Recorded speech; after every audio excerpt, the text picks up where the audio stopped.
शिरोळमधील श्री दत्त शेतकरी सहकारी साखर कारखान्याच्या संचालक मंडळाच्या 21 जागांसाठी निवडणूक जाहीर झाली होती। या दरम्यान बिगर ऊस उत्पादक आणि संस्था गटातील संचालकांच्या 2 जागा आणि अ वर्ग उत्पादक अनुसूचित जाती जमाती गटातील संचालकाची 1 जागा अशा 3 जागांवर सत्तारूढ विकास पॅनेलचे उमेदवार बिनविरोध निवडून आले होते। या निवडणुकीत चेअरमन गणपतराव पाटील यांच्या विकास पॅनेलच्या विरोधात आंदोलन अंकुश या संघटनेनं कारखाना बचाव पॅनेल उभं केलं होतं। यामुळे संचालक मंडळातील अ वर्ग उत्पादक सभासद गटातील 16 जागांसाठी 22 उमेदवार आणि अ वर्ग उत्पादक महिला गटातील 2 जागांसाठी 3 उमेदवार असे एकूण 25 उमेदवार निवडणुकीच्या रिंगणात होते।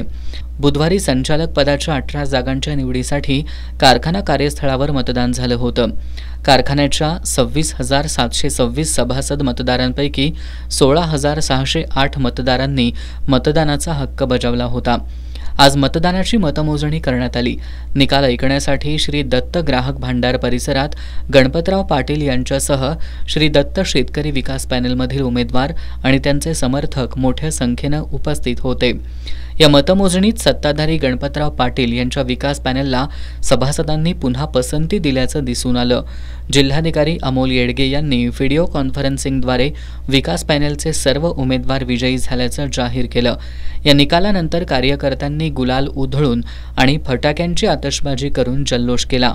झाली अत्यंत चांगल्या पद्धतीनं सभासद पावसात देखील येऊन अत्यंत भरघोस मतदान करून आमच्या दत्त शेतकरी विकास पॅनेलला भरघोस मतांना निवडून देण्याचा प्रयत्न केलेला आहे आणि त्यांची जी काही स्वप्न आहेत ती स्वप्न पूर्ण करण्यासाठी आम्ही आता आलेले नवीन संचालक बांधील राहणार आहे आणि अत्यंत चांगल्या पद्धतीनं काम करून त्यांचं शेतकऱ्यांचं हित कसं जपेल हे बघण्याची दृष्टी ठेवून आम्ही काम करणार आहे।